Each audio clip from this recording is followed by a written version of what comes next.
postavljali ob Marijino življenje.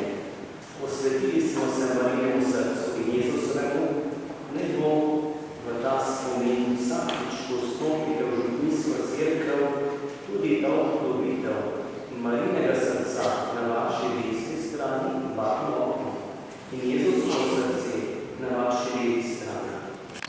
Verjetno se spomnite, kako so tudi naši predniki imeli doma. Lahko je bila tudi celo spalnica. Prav upodobitev slike Marijinega in Jezusovega srca.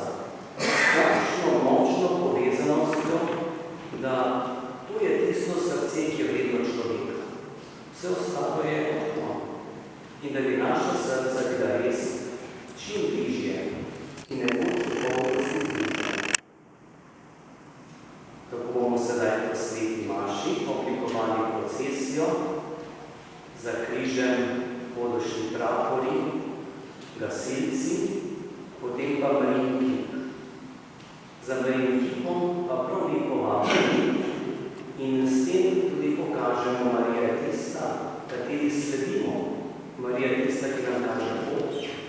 In procesijo bomo sklenili pred Marijinim domom z litanijami Matere Božje.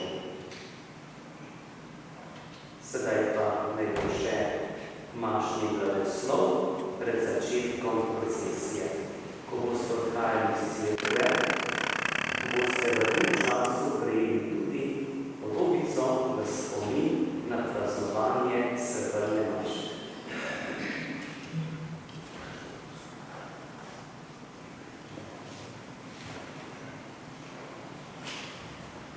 Gospod z vami. Bog vsemogočni Oče, naj vas blagoslovi po odrešenitvi sveta našemu Gospodu Jezusu Kristusu, Sinu Deviške Matere Marije. Amen. Ona je rodila začetnika življenja, njena materinska priprošnja naj vam posreduje Božje varstvo. Amen. Vam in vsem, ki danes praznujemo Marijino nebovzetje, naj Bog podari duhovno veselje in nebeško srečo. Amen. To naj vam podari vsemogočni Bog, Oče in Sin in Sveti